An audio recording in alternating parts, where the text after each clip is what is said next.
Hello दोस्तों, मैं हूं आपका दोस्त एडवोकेट शिवेंद्र प्रताप सिंह। आज सबसे पहले तो आप सबको नए साल की अर्थात 2023 की ढेर सारी शुभकामनाएं हमारे और हमारे यूट्यूब चैनल द्वारा। सबसे पहला आप ये समझिए कि नए साल में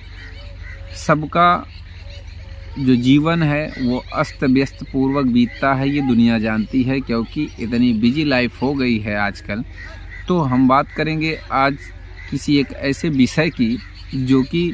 आज का या ये कह लीजिए 2023 का सबसे ज़्यादा नहीं, 2023 ये कह लीजिए या ये कह लीजिए कि पूरी जीवन का सबसे अहम मामला होता है। और इस मामले में अगर एक बार व्यक्ति फंस जाता है तो समझिए पूरी ज़िंदगी उसके समझ में नहीं आती कि उसे कैसे बिताया जाए। अब बात करेंगे हम 376 का मामला। 376 का एक ऐसा मामला होता है कि जिसमें तुरंत आदमी की जेल में जाना तय हो जाता है। अगर 376 का मुकदमा आपके खिलाफ लिख गया है तो आप ये समझिए कि आपको पुलिस कभी भी किसी भी समय गिरफ्तार करेगी तो सीधे आपको जेल भेज देगी। अब इसके बचाव में सबसे पहले आपको काम क्या करना चाहिए, इसके बारे में बताने से पहले आप ये समझिए कि अगर आपने 376 जैसे अपराध किया है तो 100% मैं ये कहता हूँ कि आपको सज़ा होनी चाहिए, आपको जेल जाना चाहिए। क्योंकि इस तरह से घिनौना अपराध करने वाले लोग अगर बाहर घूमेंगे तो ये हमारे समाज के लिए और भी ज़्यादा खतरा पैदा करने वाली बात होगी। दूसरी चीज़ ये जो आजकल देखा जाता है मैक्सिमम केसों में, कई हमारे ऐसे वीडियोज़ भी हैं और कई ऑनरेबल हाई कोर्ट्स के जजमेंट भी हैं, फैसले भी हैं, जिसमें ये पाया जाता है कि 376 जैसी धारा महिलाओं द्वारा सिर्फ़ और सिर्फ ये शस्त्र के रूप में काम की जा रही है, शस्त्र के रूप में काम में लाई जा रही है, जिसे किसी भी व्यक्ति से खुन्नस बस ईर्ष्या बस उसे जेल भेजने के लिए इस्तेमाल की जाती है। अक्सर कई मामलों में ऐसा ऑनरेबल हाई कोर्ट्स ने कहा है। हमारे कई वीडियो में आपको हमने प्रमाण सहित दिखाया भी है कि इस 376 के मामले में ऐसा हाई कोर्ट ने कहा, या फिर औरत पर या लड़की पर अर्थात विक्टिम पर, पीड़िता पर ही कार्रवाई का आदेश दे दिया है ऑनरेबल जजिस ने। तो ऐसा इसलिए होता है कि जब मामला गलत पाया जाता है, किसी को फंसाने के लिए आप ये काम करती हैं, तो ऐसा होना भी चाहिए। दूसरी चीज़ ये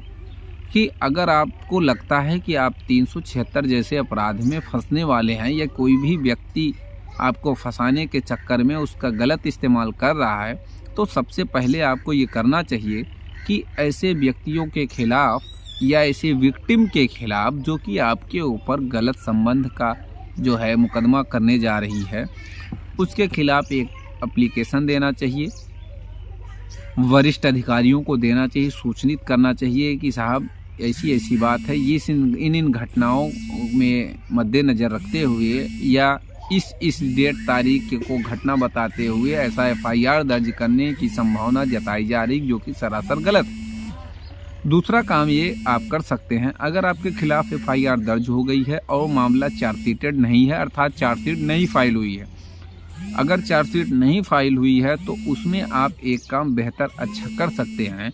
कि आप अपनी सफाई में ये देखिए कि जिस दिन की घटना बताई जा रही है, जिस दिन की FIR बताई जा रही है, उस समय आप कहाँ थे।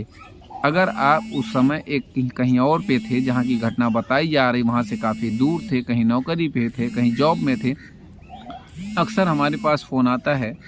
और हमारे सब्सक्राइबर दोस्त पूछते हैं, कोई आर्मी में है, कोई पुलिस में है, कि साहब हम ड्यूटी पे थे लेकिन हमारे ऊपर ऐसा मुकदमा लिख गया है, हम क्या करें। तो उसमें बेहतर होगा कि आप संबंधित विवेचक को एक एप्लीकेशन सेंड करिए कि भाई हम यहाँ पे ड्यूटी पे थे इस दिन तारीख को, और इस मामले में हम ड्यूटी पे थे और इस मामले में हम बिल्कुल दोषी नहीं हैं और हमारे ऊपर इस तरह से गलत इल्ज़ामात लगाए जा रहे हैं। तो उसमें क्या होगा, हो सकता है चार्जशीट भेजते समय चार्जशीट ना भेज के FIR लग जाए उस मुकदमे में, अगर आपके साक्ष्यों को देखा जाता है तो, और आपके साक्ष्य सही लगते हैं, क्योंकि आप विभाग में हैं, नौकरी कर रहे हैं, तो वहाँ से भी लेटर जारी करा सकते हैं। इसी तरह से अगर और भी चीज़ों को आप जानना चाहते हैं तो दिए गए नंबरों पे आप फ़ोन करके जानकारी ले सकते हैं। हमेशा फ़ोन कोशिश ये रहे कि सुबह शाम करिए, कोर्ट के टाइम फ़ोन करेंगे तो फ़ोन ज़रूर आएगा लेकिन रिसीव नहीं होगा। उम्मीद करता हूँ, आशा करता हूँ आज की यह जानकारी आपको बेहद पसंद आई होगी। अगर जानकारी पसंद आई तो वीडियो को लाइक करिए, शेयर करिए। यूट्यूब चैनल SP 72 कानून प्रयागराज को ज़रूर सब्सक्राइब